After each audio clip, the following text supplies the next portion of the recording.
मेरी फैमिली, आपका स्वागत है आपके अपने चैनल हमारा सनातन धर्म में। आज मैं आपके लिए लेकर आई हूँ सोमवती अमावस्या की पूजा कैसे की मैंने, और सोमवती अमावस्या की पूजा कैसे करते हैं। मैं इसमें आपको यह पूरी पूजा मैंने जब की है तो मैंने वीडियो बनाया है और मैं आपके लिए लेकर आई हूँ कि सोमवती अमावस्या की पूजा हम कब करते हैं और कैसे करते हैं। देखिए, सोमवार को जो अमावस्या पड़ती है वह सोमवती अमावस्या कहलाती है। और जैसे शनिवार को जब अमावस्या पड़ती है तो शनि अमावस्या कहलाती है, ऐसी सोमवार को जो अमावस्या पड़ती है वह सोमवती अमावस्या कहलाती है। और इस दिन पितरों की हम शांति के लिए हम दान पुण्य भी करते हैं। तो आइए शुरू करते हैं पूजा। देखिए, मैंने सबसे पहले आपको क्या करना है, आपको गोबर से या हल्दी से ज़मीन में आपको थोड़ा सा लीप लेना है और उसके ऊपर आपको चौक पूरना है। मैंने चौक पूर लिया था, मैं उसका वीडियो नहीं बनाई हूँ। आप चौक पूरने के बाद आपको या तो आप स्वस्तिक बना सकते हैं या आटे और हल्दी को मिलाकर चौक पूर सकते हैं। तो यह हर पूजा में किया जाता है यह विधि। तो देखिए, हर पूजा में ऐसे ही चौक पूर कर पटा रखा जाता है और कलश रखा जाता है। तो मैंने चौक पूर कर उसके ऊपर पटा रखा है और उस पर आप पीला कपड़ा या लाल कपड़ा कोई भी बिछा सकते हैं।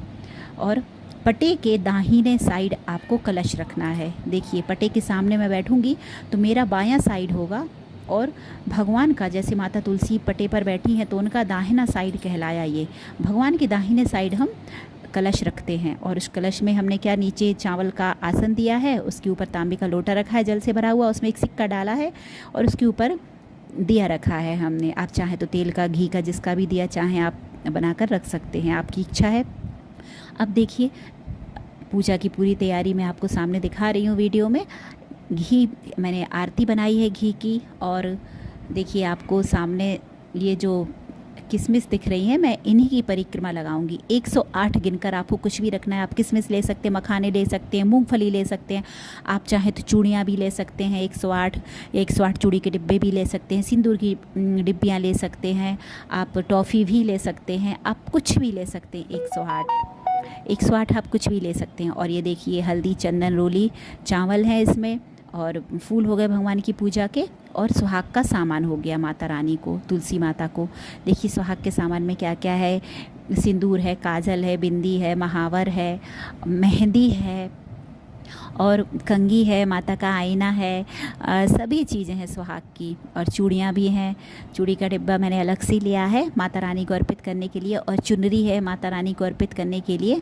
बस सोमवती अमावस्या में इतना ही सामान लगता है। छोटी सी पूजा है माता तुलसी की और बहुत ही कम सामान में यह पूजा हो जाती है।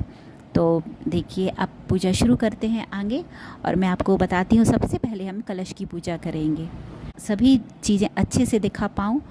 देखिए, सबसे पहले हम कलश को जला लेंगे और कलश को हम गणेश देवता मानकर हम कलश की पूजा करते हैं। तो सबसे पहले हम पूजा, कोई भी शुरुआत करने के पहले कलश की पूजा करते हैं। प्रणाम करके कलश को हम जल चढ़ाएंगे और जल चढ़ाने के बाद हम कलश को हल्दी, चंदन, चावल, रोली जो भी हमने रखा है वह सब समर्पित करेंगे और कलश को हम फूल अर्पित करेंगे और हाथ जोड़कर हम विनती करेंगे और गणेश भगवान से हम प्रार्थना करेंगे कि हे प्रभु, हमारी जो पूजा है यह बिना किसी विघ्न बाधा के पूर्ण हो। और दोनों हाथों से हम प्रणाम करेंगे। हम माता तुलसी को हम जल अर्पित करेंगे।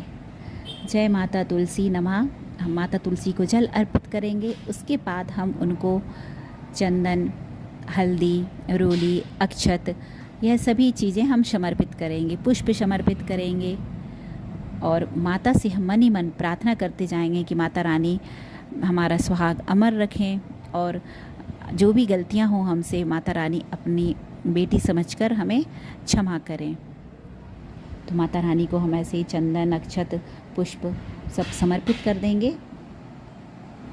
उसके बाद माता रानी को जो सुहाग का सामान है, जो सबसे पहले चुनरी अर्पित करेंगे। देखिए, मैं चुनरी अर्पित कर रही हूँ। मेरी तुलसी माता 12 महीने चुनरी मैं उनको उड़ाए रखती हूँ। और देखिए, तुलसी माता को हम चुनरी अर्पित करने के बाद जो सुहाग का सामान हमने रखा था वह सुहाग का सामान हम माता रानी को अर्पित करेंगे।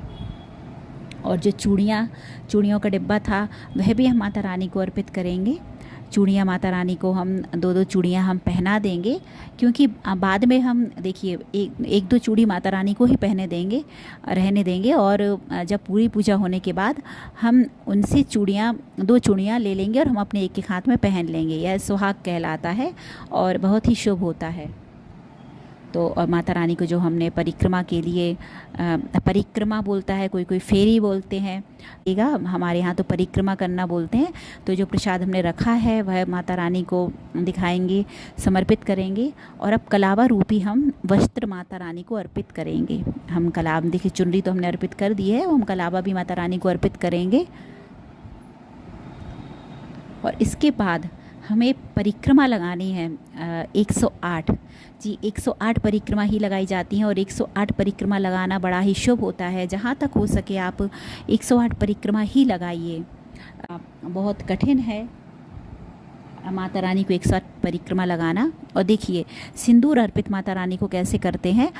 हल्दी की सबसे पहले हम 7 बिंदियाँ रखते हैं और फिर उसके ऊपर से हम रोली की, लाल कलर की जो रोली होती है, सिंदूर होता है, उसकी हम 7 बिंदियाँ अर्पित करते हैं, गमले पर बनाते हैं। तो ऐसी चुनरी मिली माता रानी को, तो वो छोटी चुनरी एडजस्ट नहीं हो रही है, बार बार उसको एडजस्ट करना पड़ रहा है और ये करना पड़ता है। और पूजा करते में सिर ढकना ज़रूरी होता है, बिना सिर ढके हम पूजा नहीं करते हैं। और पूजा में लाल साड़ी पहनना ही बड़ा ही शुभ होता है। और जो हमारी सुहाग की पूजाएं होती हैं उनमें तो शुभ ही होता है। जहाँ तक हो सकता है मैं साड़ी ही पहनने की कोशिश करती हूँ कि हर पूजा में मैं साड़ी ही पहनूँ।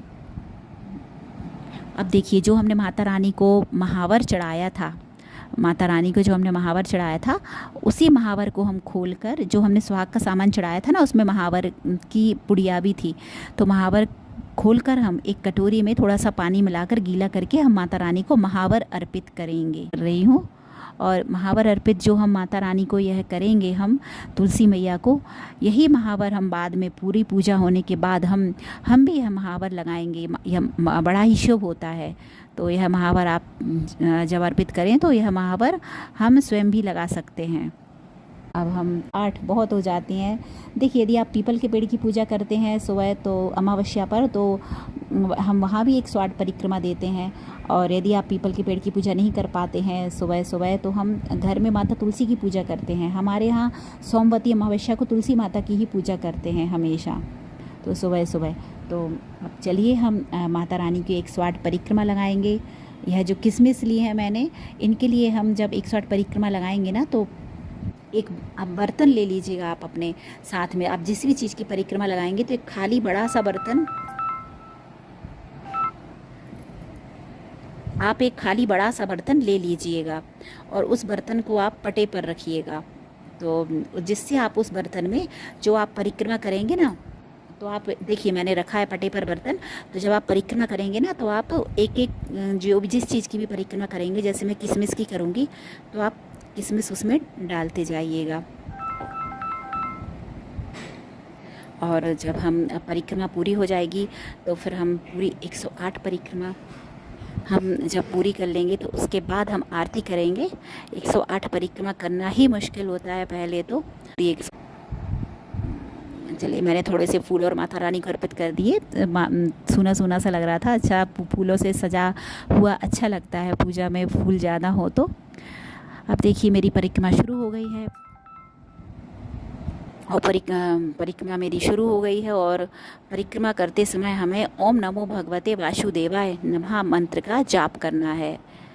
ओम नमो भगवते वासुदेवाय मंत्र का हम जाप करते हुए हम परिक्रमा, या आप भगवान कृष्ण का नाम लेते हुए आप परिक्रमा कर सकते हैं। मैं तो ओम नमो भगवते वासुदेवाय नमः मंत्र का जाप करते हुए ही परिक्रमा करती हूँ। अब मैं 108, देखिए दोस्तों मेरी 108 परिक्रमा पूरी हो गई है। मैंने वीडियो बीच में बंद कर दिया था और मैंने जब पूरी परिक्रमा कर ली है 108, उसके बाद ही मैं आपके लिए वीडियो आगे लेकर आई हूँ। क्योंकि यदि मैं 108 परिक्रमा आपको दिखा देती तो बहुत बड़ा वीडियो हो जाता। वो 108 परिक्रमा करने में ही 15-20 मिनट आराम से लग जाते हैं। तो जल्दी जल्दी की है वो भी मैंने। देखिए ख़राब है, आप नहीं कर पा रहे हैं तो आपके साथ आप किसी की मदद ले सकते हैं। मेरी बेटी ने भी थोड़ी बहुत परिक्रमा लगवा दी थी, आधे से थोड़ी सी कम परिक्रमा उसने भी लगवा दी थी और मैंने लगा ली थी। लेकिन खुद अकेले ही करती हूँ अपनी। लेकिन यदि आपकी तबीयत ख़राब है, कुछ ऐसा है, तो आप किसी की मदद ले सकते हैं, अपने बच्चे की, अपने पति की, घर में किसी की भी मदद ले सकते हैं। अब 108 परिक्रमा पूरी हो गई हैं। अब पूरी अग्नि प्रज्वलित करेंगे और हम आरती की पूजा करेंगे। आरती की हमेशा पूजा करनी चाहिए।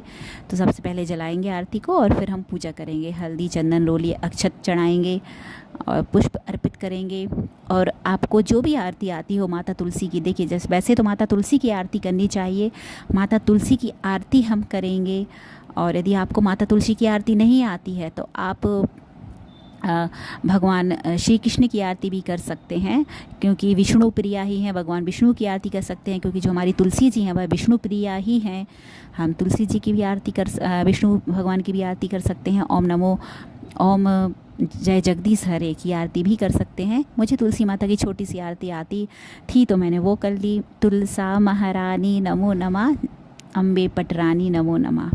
मैंने बस माता तुलसी की आरती की, भगवान जी की आरती की अपने। और आरती करने के बाद आप इतना याद रखिएगा कि जब आरती आप रखते हैं तो उसके ऊपर से आप जल ज़रूर फिराइएगा। हम 3 बार जल को ज़रूर फिराते हैं और उसके बाद पुष्प से भगवान को हम आरती देते हैं। हाथ में पुष्प लेकर भगवान को हम आरती देते हैं, आरती दिखाते हैं। उसके बाद हम आरती लेते हैं और घर के हर एक सदस्य को आरती देते हैं। तो देखिए वीडियो में भी आप। और बस आरती करने के बाद हमारी पूजा पूरी हुई, संपन्न हुई। और इसके बाद रहता है बाकी सुहाग लेना। तो देखिए सुहाग कैसे लेते हैं। सुहाग हमेशा सबसे पहले आप थोड़ा सा अपनी जो देखिए, पहले तो आरती करने के बाद हमें क्षमा प्रार्थना करनी चाहिए। देखिए आरती करने के बाद भी क्षमा प्रार्थना करनी चाहिए। हमेशा हवन करने के बाद भी पोथी पढ़ते हैं हम तो उसके बाद भी क्षमा प्रार्थना करनी चाहिए। क्षमा प्रार्थना हमें हर एक छोटी छोटी जो हम पूजा में जो भी हम विधियां करते हैं उनके बाद हमें हर विधि के बाद क्षमा प्रार्थना भगवान से करनी चाहिए। मंत्रहीनम क्रियाहीनम भक्तिहीनम सुरेश्वरी यत् पूजितम नया देवी परिपूर्णम तदस्तु में। सुहागन बनाए रखना माँ, और जो भी गलतियाँ हो अपनी बेटी समझकर क्षमा कीजिएगा। अब हमें क्या करना है, अब हमें सिंदूर लेना है। तो सिंदूर के लिए सिंदूर लेने के पहले आपको सबसे लास्ट में आरती करने के बाद आपको देखिए पुष्प और अक्षत हाथ में लेकर थोड़े से और माता रानी को क्षमा प्रार्थना करते हुए अर्पित करना है। ठीक है, थोड़े सा एक पुष्प लिया और अक्षत लिए और जो हमने क्षमा प्रार्थना की है वह कहते हुए माता रानी को अर्पित करेंगे। उसके बाद हम सिंदूर लेंगे। तो सिंदूर लेने की क्या विधि है, सबसे पहले आप थोड़ा सा एक्स्ट्रा सिंदूर लीजिए हाथ में, वह तुलसी मैया को अर्पित कीजिए।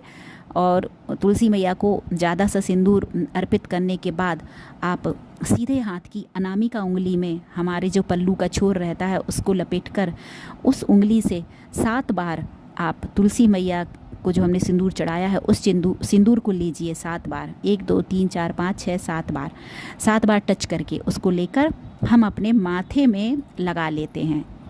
अपने माथे में बिंदी लगा लेते हैं और अपनी मांग भर लेते हैं। यह ऐसा सिंदूर लेना होता है। और उसके बाद माता से क्षमा प्रार्थना करते हैं। माता से अपने सुहाग को स्वस्थ रखने की, उसको अमर रखने की, लंबी उम्र देने की हम प्रार्थना करते हैं। और माता से कहते हैं कि हमारे घर परिवार पर कृपा दृष्टि बनाए रखें। इस प्रकार हमारी सोमवती अमावस्या की पूजा पूरी हुई। दोस्तों वीडियो पसंद आया हो तो प्लीज़ लाइक शेयर सब्सक्राइब कीजिएगा और जो भी गलतियाँ हुई हो क्षमा कीजिएगा। मैं छोटी सी कोशिश की है आपको अच्छे से सब चीज़ें समझाने की। यदि कुछ गलती हो गई हो तो क्षमा कीजिएगा। देखिए पूरी पूजा होने के बाद कितनी अच्छी लगती है पूजा। एक अलग ही पॉजिटिविटी आ जाती है हमारे मन में, हमारे घर में एक अलग ही आत्मविश्वास आ जाता है। कितनी सुंदर लगती है। बस कुछ ही कम चीज़ों में हमारी पूजा कितनी प्यारी हो जाती है। देखिए हमारी तुलसी मैया कितनी अच्छी लग रही हैं। बस राधे राधे, हर हर महादेव। माता रानी सभी का सुहाग अमर रखें, सभी के घर पर कृपा दृष्टि बनाए रखें और सभी को ढेर सारी खुशियाँ दें, सभी को स्वस्थ रखें, मस्त रखें। राधे राधे।